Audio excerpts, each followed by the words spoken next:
Hello guys, my name is आशीर्वाद सैनी और मैं क्लास 12 के लिए फिजिक्स का कोर्स लेकर आया हूँ जो कि हम कम से कम टाइम में कवर करने वाले हैं। विद इन 10 आवर्स के अंदर हम इसे कवर करेंगे और एनसीईआरटी रिड्यूस सिलेबस के हिसाब से हम इसे कवर करेंगे। आपके इंपॉर्टेंट डेरिवेशन भी कवर करेंगे, प्रीवियस ईयर्स के डेरिवेशंस भी, और प्रीवियस ईयर्स के हो सकता है न्यूमेरिकल भी हम क्या करें इसमें कवर करें। और एनसीईआरटी के आपको क्या करने पड़ेंगे, इसमें क्वेश्चंस करने पड़ेंगे, सॉल्व एग्जाम्पल करने पड़ेंगे और मेरे 2 से 3 बार आपको नोट्स रिवाइज करने पड़ेंगे और गारंटीड आपके 75 में से 65 मार्क्स आएंगे ही आएंगे। हम इस पूरे कोर्स को फर्स्ट यूनिट से लेके 14 यूनिट तक हम सारे का सारा विद इन 10 आवर्स के अंदर इसे पूरा करने वाले हैं। और जिस बच्चे ने अब तक कोर्स नहीं पढ़ा है या डर लग रहा है किसी को फिजिक्स, या जो जेई मेन वाले बच्चे हैं, वो भी इसे क्या कर सकते हैं, रीड आउट कर सकते हैं और उनके भी अच्छे मार्क्स आ जाएंगे। सभी के सभी आपको नोट्स 1 to 14 यूनिट तक आपको डिस्क्रिप्शन लिंक में मिल जाएंगे और वहां से आप डाउनलोड कर लीजिए। इट डजेंट मैटर आपने अब तक पढ़ाई की है या नहीं की है, या किसी को फिजिक्स से डर लग रहा था, अभी भी उसके पास क्या है, टाइम है, थोड़ा सा अवेलेबल टाइम है। इसमें भी आप अगर रीड कर सकते हैं, नोट्स को 2-3 बार रिवाइज कर सकते हैं, एनसीईआरटी न्यूमेरिकल सॉल्व एग्जांपल्स कर सकते हैं, तो गारंटीड 65 मार्क्स आएंगे ही आएंगे। आज यूनिट 6 करेंगे ईएमआई इलेक्ट्रोमैग्नेटिक इंडक्शन। इसमें भी आपका मैग्नेटिक फील्ड वाला ही पार्ट रहेगा लगभग जिससे करंट जनरेट होता है। इलेक्ट्रोमैग्नेटिक इंडक्शन में एक्चुअली होता क्या है, इससे पहली वाली यूनिट में हमने करंट कैरिंग कंडक्टर क्या सराउंड में जनरेट करता है, मैग्नेटिक फील्ड जनरेट करता है। इस यूनिट में पढ़ेंगे कि मैग्नेटिक फील्ड आपका एक करंट जनरेट करता है जिसे हम क्या बोलते हैं, इंड्यूस करंट। फिनोमेना क्या होता है, the production of electric current in a coil when magnetic flux link with a coil is change. जब किसी कॉइल के अंदर मैग्नेटिक फ्लक्स चेंज हो रहा होगा तब वहां पे एक करंट डेवलप होगा जिसे हम क्या बोलते हैं, इंड्यूस करंट बोलते हैं। मैग्नेटिक फील्ड की वजह से करंट का इंड्यूस्ड होना, इस फिनोमेना को ईएमआई बोला जाता है, इलेक्ट्रोमैग्नेटिक इंडक्शन। फिर नेक्स्ट हम आती है ऐसे मैग्नेटिक फ्लक्स। जैसे हमने इलेक्ट्रिक फ्लक्स पढ़ा था, ऐसे ही हमारा क्या होता है, मैग्नेटिक फ्लक्स होता है एक्चुअली क्या है, total number of magnetic field lines crossing normally through a surface. जितनी भी टोटल मैग्नेटिक फील्ड लाइन पास कर रही होंगी नॉर्मली किसी भी सरफेस से, उसे हम क्या बोलेंगे, मैग्नेटिक फ्लक्स बोलेंगे। और इसका फॉर्मूला क्या हो जाएगा, flux is equals to B dot T S, और यूनिट हो जाएगी इसकी वेबर। फिर नेक्स्ट टॉपिक इसमें आता है हमारा फैराडे एक्सपेरिमेंट। फैराडे ने कुछ एक्सपेरिमेंट से बताया था कि इंड्यूस्ड ईएमएफ एक्चुअल में होता क्या है और कैसे ये लिंक करता है। इसमें 3 एक्सपेरिमेंट आते हैं। पहला एक्सपेरिमेंट है when strength of magnetic field is very. Magnetic field की जो स्ट्रेंथ हो रही होगी वो वेरी कर रही होगी। इसमें हमने एक कॉइल मानी हुई है जिसमें एक प्राइमरी कॉइल है P और एक सेकेंडरी कॉइल है S। प्राइमरी कॉइल पे हमने बैटरी और की इंसर्ट करी हुई है और सेकेंडरी कॉइल पे हमने क्या लगाया हुआ है, गैल्वेनोमीटर लगाया हुआ है। जैसे ही की को प्रेस करेंगे, की के प्रेस करने पे करंट प्राइमरी कॉइल में स्टार्ट होगा, ग्रो करना स्टार्ट होगा, और जैसे जैसे ग्रो करेगा तो यहाँ पे जो मैग्नेटिक फील्ड हो रही होगी वो भी क्या कर रही होगी, ग्रो कर रही होगी, जिसकी वजह से यहाँ पे जो मैग्नेटिक फ्लक्स है वो टाइम के रेस्पेक्ट में क्या हो रहा होगा, चेंज हो रहा होगा। और यही मैग्नेटिक फ्लक्स सेकेंडरी कॉइल में क्या कर जाएगा, लिंक कर जाएगा। और जैसे ही ये मैग्नेटिक फ्लक्स सेकेंडरी कॉइल में लिंक करेगा तो वहाँ पे एक इंड्यूस करंट जनरेट होगा जिसकी प्रेजेंस कौन शो करेगा, गैल्वेनोमीटर। गैल्वेनोमीटर डिफ्लेक्ट करके इसकी प्रेजेंस को क्या करेगा, शो करेगा। दूसरे स्टेप में क्या करते हैं, की को दोबारा रिलीज कर देते हैं। की को ओपन कर दिया गया। ओपन करने के बाद जो करंट प्राइमरी कॉइल में था वो डीके की तरफ क्या करना कर देगा, स्टार्ट कर डिकेइंग होना शुरू हो जाएगा। जैसे जैसे प्राइमरी कॉइल में करंट डिकेइंग होना शुरू होगा वैसे वैसे वहां पे जो मैग्नेटिक फील्ड है वो भी डिके हो रही होगी और इसकी वजह से दोबारा यहाँ पे चेंजिंग मैग्नेटिक फील्ड हो रहा होगा। चेंजिंग मैग्नेटिक फील्ड मतलब कि मैग्नेटिक फ्लक्स होता है, फिर से दोबारा सेकेंडरी कॉइल में मैग्नेटिक फ्लक्स लिंक कर रहा होगा और फिर से यहाँ पे क्या हो रहा होगा, इंड्यूस करंट जनरेट हो रही होगी। और इसकी फिर से डिफ्लेक्शन, इसकी प्रेजेंस कौन शो करेगा, गैल्वेनोमीटर इसकी प्रेजेंस को शो करेगा, बट इन अपोजिट डायरेक्शन या रिवर्स डायरेक्शन में। अगर पहली वाली केस में अगर राइट साइड डिफ्लेक्ट हो रहा था गैल्वेनोमीटर, तो इस वाले केस में लेफ्ट साइड डिफ्लेक्ट होगा। तीसरा इसमें केस क्या बनता है, अगर की को आप परमानेंटली प्रेस करके रखें तो यहाँ पे जो करंट होगा वो ना तो ग्रो कर रहा होगा ना डिके, करंट क्या हो जाएगा, कांस्टेंट हो जाएगा। करंट के कांस्टेंट की वजह से मैग्नेटिक फील्ड भी कांस्टेंट हो जाएगा और कांस्टेंट मैग्नेटिक फील्ड की वजह से मैग्नेटिक फ्लक्स जनरेट नहीं होता है। मैग्नेटिक फ्लक्स तभी चेंज होता है जब वेरिएशन आ रहा होगा मैग्नेटिक फील्ड में। तो मैग्नेटिक फ्लक्स नहीं होगा तो सेकेंडरी कॉइल में कोई भी डिफ्लेक्शन नहीं होगी, तो no induce current is produced. पहला एक्सपेरिमेंट में यही था। सेकेंड और थर्ड एक्सपेरिमेंट में बिल्कुल सिमिलर केस है। सेकेंडरी केस में हम आते हैं कि इस बार मैग्नेटिक फील्ड जो होगा वो एज अ सोर्स की तरफ से मूव करा रहे होंगे और कॉइल को हम क्या मान रहे होंगे, इसमें स्टेशनरी मान रहे होंगे। जब किसी कॉइल के सराउंडिंग में हम मैग्नेट को लेके आएंगे, जब मैग्नेट आ रही होगी तो मैग्नेटिक फील्ड क्या कर रही होगी, यहाँ पे इंक्रीज कर रही होगी, और इंक्रीजिंग मैग्नेटिक फील्ड की वजह से दोबारा क्या होगा, मैग्नेटिक फ्लक्स जनरेट होगा, और मैग्नेटिक फ्लक्स से क्या जनरेट होगा, इंड्यूस करंट। फिर इस मैग्नेट को हम जब दूर लेके जाएंगे तब मैग्नेटिक फील्ड क्या हो रही होगी, डीके करना स्टार्ट हो रही होगी, फिर से यहाँ पे क्या होगा, मैग्नेटिक फ्लक्स जनरेट होगा और फिर से यहाँ पे क्या हो जाएगा, इंड्यूस करंट जनरेट हो जाएगा। अगर हम परमानेंटली कॉइल के अंदर को मैग्नेटिक फील्ड रखेंगे तब यहाँ पे मैग्नेटिक फील्ड कांस्टेंट हो जाएगी और कांस्टेंट मैग्नेटिक फील्ड की वजह से फ्लक्स जनरेट नहीं होता, तो इंड्यूस करंट नहीं आएगा। थर्ड एक्सपेरिमेंट में इसमें क्या लिया गया है, कॉइल को मूव कर रहे हैं और मैग्नेटिक फील्ड क्या है, स्टेशनरी है। तो यहाँ पे मैग्नेटिक फील्ड ली हुई है, एक सेक्शन माना है हमने PQRS और इसमें मैग्नेटिक फील्ड क्रॉस साइन से दिखाई हुई है। दो साइन होते हैं हमारे पास, एक क्रॉस साइन होता है और एक डॉटेड साइन होता है। क्रॉस साइन का मतलब जो मैग्नेटिक फील्ड होगी वो perpendicular to plane of paper होगी और इनवर्ट डायरेक्शन में होगी, और जो डॉटेड वाला साइन है उसमें मैग्नेटिक फील्ड की डायरेक्शन परपेंडिकुलर टू प्लेन होगी और आउटवर्ड डायरेक्शन में होगी। तो यहाँ पे मैग्नेटिक फील्ड क्या है, इनवर्ट डायरेक्शन में है, और एक कॉइल है हमारे पास ABCD, इसे हम मूव करा रहे हैं इस मैग्नेटिक फील्ड के अंदर। जैसे जैसे इसे मैग्नेटिक फील्ड से मूव कराएंगे, अवे लेके जाएंगे, तो फिर से मैग्नेटिक फील्ड क्या करेगी, डिके करना स्टार्ट करेगी और डिके करने की वजह से फ्लक्स जनरेट होगा और फ्लक्स जनरेट होने से इंड्यूस करंट जनरेट होगा जो गैल्वेनोमीटर इसकी प्रेजेंस को शो करेगा।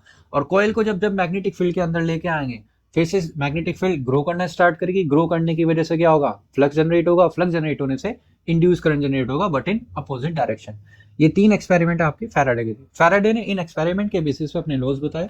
पहला लॉ ये क्या आता है, whenever magnetic flux link with the circuit changes induced EMF is produce. जब तक मैग्नेटिक फ्लक्स लिंक होता रहेगा किसी सर्किट में तो इंड्यूस करंट क्या होता रहेगा, जनरेट होता रहेगा। दूसरा पॉइंट आता है, induced EMF last as long as change in magnetic flux continues. Magnetic flux अगर चेंज हो रहा है, कंटिन्यूएशन चल रही है उसमें, तो इंड्यूस्ड ईएमएफ या इंड्यूस करंट भी उसमें क्या होता रहेगा, जनरेट होता रहेगा। और last, the magnitude of induced EMF is directly proportional to the rate of change of magnetic flux. मतलब जो इंड्यूस्ड ईएमएफ या इंड्यूस करंट यहाँ पे जनरेट हो रहा होगा वो डायरेक्टली किस पे डिपेंड करता है, चेंज इन फ्लक्स पे डिपेंड करेगा। और यहाँ से एक रिलेशन आ जाता है E प्रोपोर्शनल टू E, मतलब यहाँ पे क्या है, induced EMF proportional to five two minus five one upon t. जब प्रोपोर्शनलिटी साइन हटाएंगे तो यहाँ पे आ जाएगा माइनस के। अब ये के तो यहाँ पे क्या हो गया, कांस्टेंट ऑफ प्रोपोर्शनलिटी, और माइनस साइन ये इंडिकेट कर रहा है कि जो इंड्यूस्ड ईएमएफ जनरेट होगी वो हमेशा अपोजिंग नेचर की हो। अपोजिंग नेचर का मतलब जो इंड्यूस्ड ईएमएफ होती है वो हमेशा अपने सोर्स का अपोज करती है। यही लेंज लॉ में पढ़ेंगे आगे जाके। तो यहाँ से रिलेशन आ जाता है कि के की वैल्यू को हम वन एक्सपेरिमेंटली फाउंड की गई है वन, तो ई की वैल्यू आ जाती है minus five two minus five one upon t, और यूनिट इसकी क्या हो जाएगी, इंड्यूस्ड ईएमएफ की वोल्ट हो जाएगी। If d phi is a small change in magnetic flux small time d t, अगर हम डी फाई को स्मॉल फ्लक्स मान के चलते हैं for small time d t, तो हमारा फैराडे का फॉर्मूला क्या बन जाता है, E equals to minus d phi by D t. और डेफिनेशन भी यहाँ से आती है, negative rate of change of magnetic flux is known as Faraday law. और इस इक्वेशन को हम क्या बोलते हैं, फैराडे लेंज लॉ भी बोल सकते हैं, फैराडे लेंज रिलेशन भी बोल सकते हैं। नेक्स्ट टॉपिक आता है हमारा लेंज लॉ। लेंज लॉ अभी पढ़ा था, जैसे फैराडे लॉ होता है वही लेंज लॉ था। It states that the induced current produced in a circuit always flows in a such a direction that it opposes the change or the cause that produces it। मतलब जो induced EMF होगा वो हमेशा अपने source का या जिसकी वजह से वो जनरेट हो रहा है उसका हमेशा क्या करेगा, अपोज करेगा ही करेगा। ये होता है आपका लेंज लॉ। नेक्स्ट आपका टॉपिक आता है एक्सप्रेशन फॉर मोशनल ईएमएफ। अगर हम एक कंडीशन मान के चलें, PQRS हमारा सेक्शन है जिसमें मैग्नेटिक फील्ड है इनवर्ट डायरेक्शन में, और हमारे पास एक कॉइल है ABCD जिसकी लेंथ कितनी है L है, और इससे V वेलोसिटी से हम क्या करा रहे हैं, मूव करा रहे हैं। When coil is pulled out of the magnetic field with a velocity v, then magnetic flux linked in the coil changes। जैसे जैसे इस कॉइल को मैग्नेटिक फील्ड से बाहर या अंदर लेके आएंगे तब मैग्नेटिक फील्ड क्या हो रही होगी, चेंज हो रही होगी, और चेंजिंग मैग्नेटिक फील्ड की वजह से क्या जनरेट होता है, मैग्नेटिक फ्लक्स जनरेट होता है। तो फैराडे लॉ के हिसाब से हमारे पास क्या होता है, E equals to minus d phi by t. हमें फ्लक्स निकालना है। फ्लक्स कैसे कैलकुलेट करते हैं हम, मैग्नेटिक फील्ड इनटू एरिया से मैग्नेटिक फ्लक्स को कैलकुलेट करेंगे। तो फ्लक्स इक्वल्स टू क्या हो जाएगा, B dot d s. B आपका क्या हो जाएगा, मैग्नेटिक फील्ड, और यहाँ का जो एरिया इंक्लूड होगा, अंदर वाला जो सेक्शन होगा इस कॉइल का वो कितना आ रहा है, लेंथ इनटू ब्रेथ, और हमने जो सेक्शन माना है अंदर की तरफ वो कितना है, x है, और L उसकी लेंथ है, तो L इंटू एक्स क्या हो जाएगा, इसका एरिया आ जाएगा। तो हमारे पास सेक्शन में क्या आ जाएगा, B L इंटू एक्स आ जाएगा। अब इसमें से B और L को बाहर लेके आ जाते हैं, अंदर क्या बचेगा, dx बाई dt, और dx बाई dt क्या होता है, dx बाई dt आपका वेलोसिटी होता है। तो हमारा फॉर्मूला क्या बन जाता है आपका, E equals to minus of BLV। ये मोशनल ईएमएफ से हमारा क्या हो जाता है, इंड्यूस्ड ईएमएफ का एक और फॉर्मूला। एक फैराडे लॉ से आता है हमारा minus d phi by D t, और एक मोशनल ईएमएफ से आ जाता है हमारा माइनस BLV। इसे एक तरीके से और सॉल्व किया जा सकता है, लॉरेंट फोर्स से भी कर सकते हैं इसको। नेक्स्ट टॉपिक आता है आपका एडी करंट। एडी करंट भी एक तरह का इंड्यूस करंट ही होता है, लेकिन ये इंड्यूस करंट स्ट्रेट पाथ में ना होकर एक क्लोज्ड लूप में होता है। अगर आपका जो इंड्यूस करंट एक लूप में फॉर्म्ड हो रहा है कोई भी क्लोज लूप, चाहे आपका रेक्टेंगुलर हो, स्क्वायर हो, सर्कुलर हो, या कोई भी क्लोज लूप हो रहा हो, आर्बिट्ररी पाथ का भी हो सकता है, तो इंड्यूस करंट अगर क्लोज लूप में आ रहा है तो वो इंड्यूस करंट आपका क्या कहला जाएगा, एडीज कहला जाएगा, जिसे हम नॉर्मली भाषा में क्या बोल सकते हैं, एडी करंट बोल सकते हैं। तो फोकॉल्ट ने इसे फाउंड किया था। When magnetic flux linked with a metallic conductor changes, induced current are set up in the conductor in the form of close loop. These current look like eddies are known as eddy current. इसकी बहुत सारी applications होती है, वो आपको अभी नहीं पढ़नी है, केवल एडी करंट की डेफिनेशन पढ़नी है। नेक्स्ट टॉपिक हमारा आता है सेल्फ इंडक्शन। सेल्फ इंडक्शन होता क्या है, अगर हमारे पास सपोज करते हैं इंडक्टर है, और इंडक्टर में बैटरी लगाई है और एक की लगाई है, की को प्रेस करने पे यहाँ पे क्या बिल्डअप होना शुरू हो जाएगा, करंट ग्रो अप शुरू हो जाएगा। करंट की वजह से इस कॉइल के अंदर क्या आएगी, मैग्नेटिक फील्ड आएगी।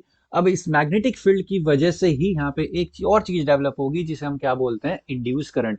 क्योंकि ये एक ही कॉइल में काम हो रहा है, तो इसी वजह से इसे क्या बोला जाता है, सेल्फ इंडक्शन बोला जाता है। जैसे हमने एक डायग्राम लिया है, एक इंडक्टर लिया है एल, और इसमें बैटरी और की लगाई है, करंट स्टार्ट हो रहा है, और करंट के ग्रो होने की वजह से पहले मैग्नेटिक फील्ड आएगी, और इस मैग्नेटिक फील्ड की वजह से यहाँ पे क्या जनरेट होगा, इंड्यूस्ड ईएमएफ जनरेट होगा, जो कि अपने सोर्स का, सोर्स कौन है यहाँ पे, करंट, और करंट का वो क्या कर रहा होगा, अपोज करेगा ही करेगा।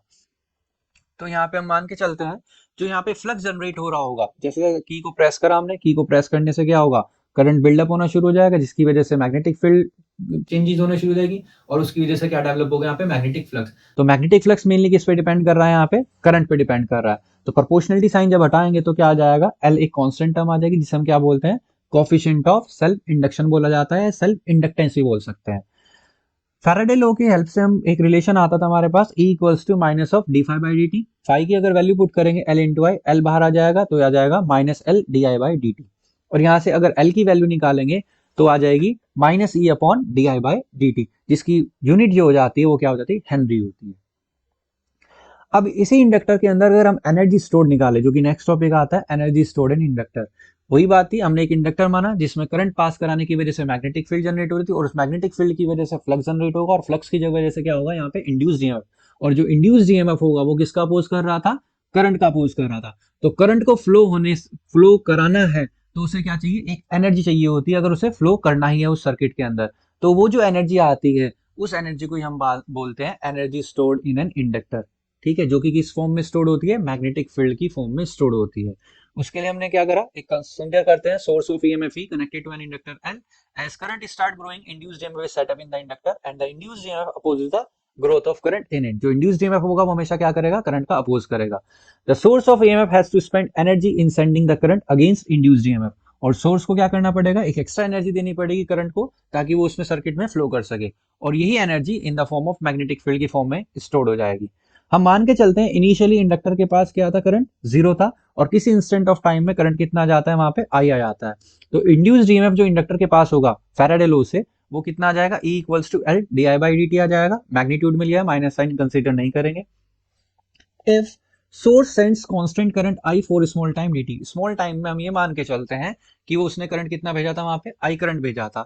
तो स्मॉल टाइम की बात कर रहे हैं, तो वर्कडन भी स्मॉल निकलेगा, तो स्मॉल अमाउंट ऑफ वर्कडन कितना आ जाएगा, d W equals to E I into d t. कैसे आया, हमें बेसिक फॉर्मूला पता है, W equals to V into Q होता है, और क्यू को हम क्या लिख सकते हैं, I t, V I t. V का काम कौन कर रहा है यहाँ पे, इंड्यूस्ड ईएमएफ, आई करंट है, और टाइम डी टी हो जाएगा।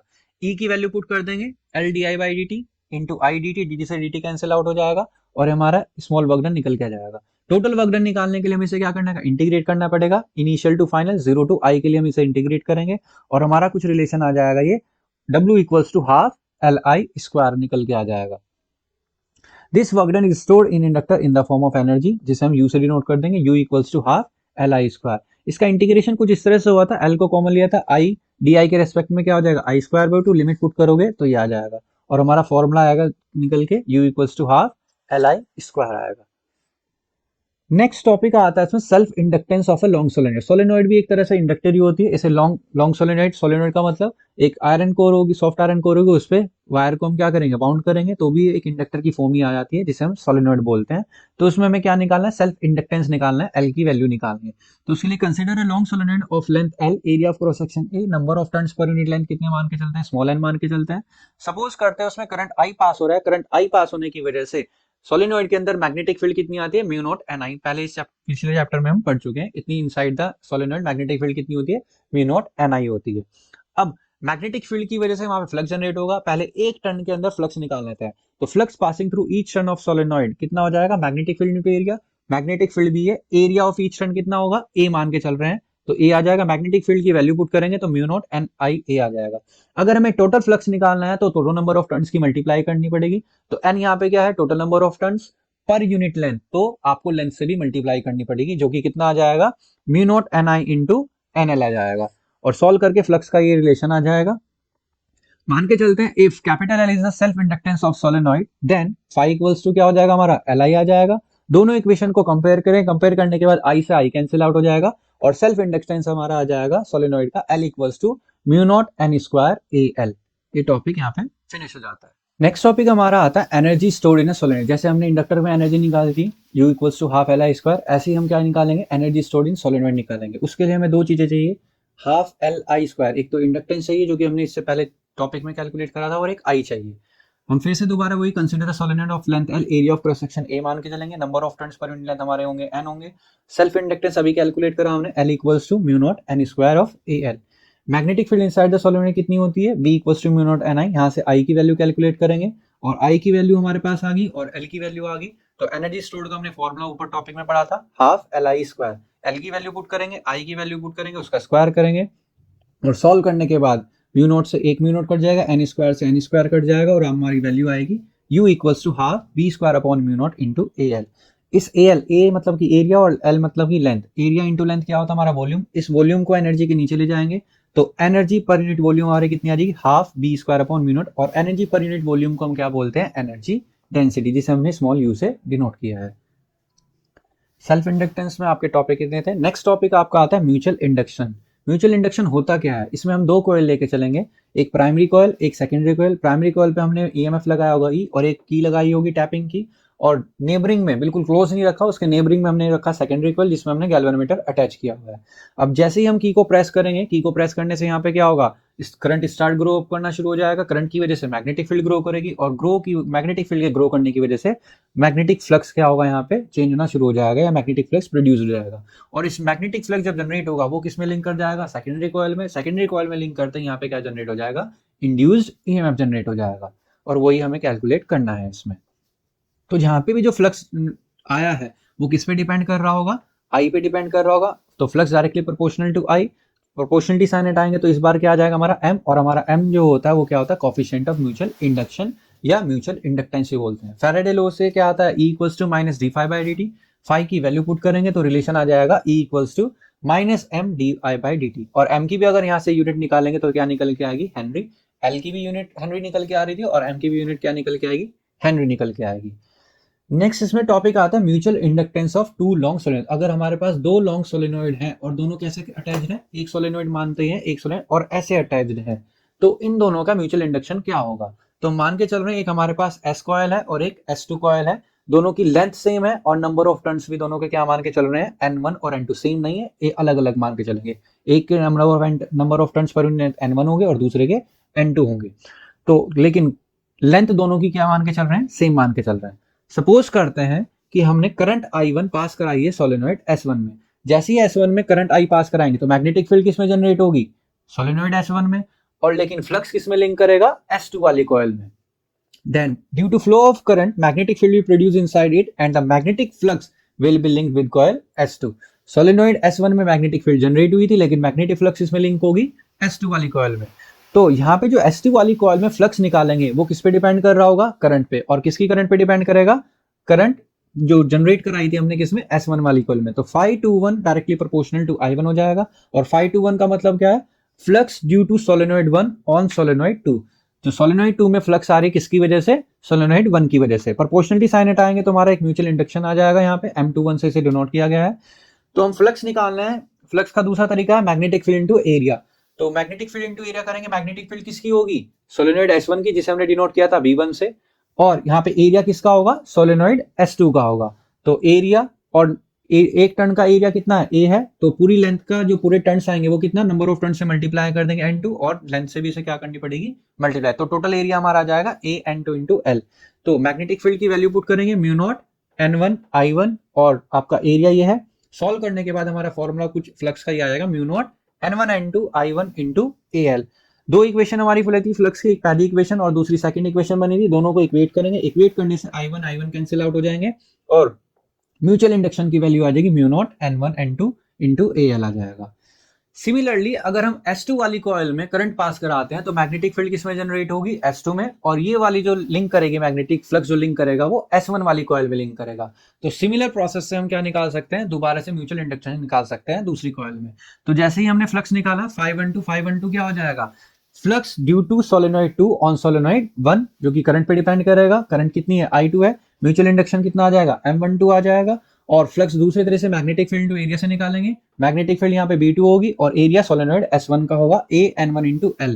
B2 की वैल्यू B2 की वैल्यू मैग्नेटिक फील्ड जो है वो कितनी आई थी, म्यू नॉट N2 I2 जो सोलेनॉइड S2 की मैग्नेटिक फील्ड थी, और एरिया सॉल्व करके हमारा mu naught N1 N2 I2 into L। Equation third और इक्वेशन फोर्थ को फिर से क्या करेंगे, इक्वेट करेंगे और हमारा रिलेशन आ जाएगा same, mu naught N1 N2 into AL। यही पहले रिलेशन आया था और यही इस बार, और क्यों आ रहा है रिलेशन सेम, क्योंकि लेंथ क्या है, सेम है।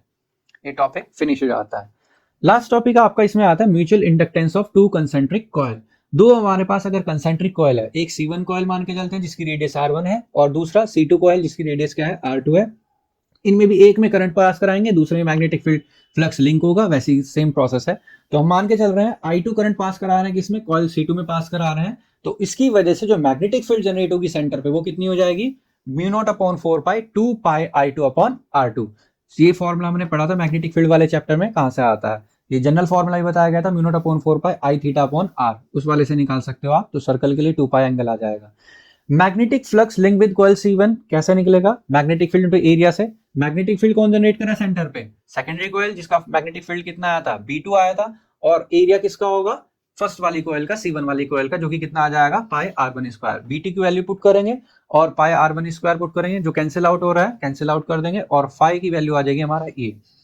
If M12 is the coefficient of mutual induction between two coil, अगर M12 को हम इन दोनों के बीच का म्यूचुअल इंडक्टेंस मानते हैं तो फ्लक्स का फॉर्मूला क्या हो जाएगा, करंट पे डिपेंड करता है, तो phi equals to M12 into I2 आ जाएगा। इन दोनों इक्वेशन को दोबारा से हम क्या करेंगे, इक्वेट करेंगे, इक्वेट करने से I2 कैंसिल आउट हो जाएगा और हमारा आ जाता है M12 equals to mu naught pi R1 square upon 2 R2 आ जाएगा। सिमिलरली अगर हम कॉइल फर्स्ट में करंट पास कराएंगे तो कॉइल सेकंड में क्या होगा, इंड्यूस्ड सॉरी म्यूचुअल इंडक्शन निकालेंगे, मैग्नेटिक फ्लक्स इसमें चेंज होगा, सेकेंडरी कॉइल में मतलब कि C2 में जनरेट होगा, और यहाँ से सिमिलर प्रोसेस से हमारा ये रिलेशन आ जाएगा। तो हमारा लास्ट टॉपिक आता है एसी जनरेटर। एसी जनरेटर वो डिवाइस होता है मैकेनिकल एनर्जी को इलेक्ट्रिकल एनर्जी में क्या करता है, कन्वर्ट करता है। It is a device used to convert mechanical energy into electrical energy.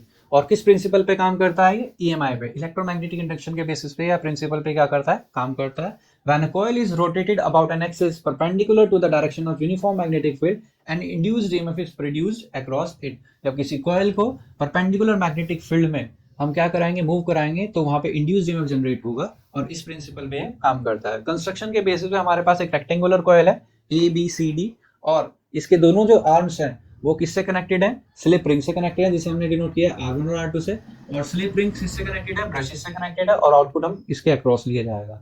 और हम यहाँ पे जो आपकी पोल्स होंगे, जो परमानेंट मैग्नेट होगी, वो कर्व पोल्स के बेसिस पे होंगे। यहाँ पे परमानेंट मैग्नेट आपकी मान के सकते हैं, होर्स शू टाइप मैग्नेट जिसे बोलते हैं, या कर्व पोल्स मैग्नेट बोलते हैं।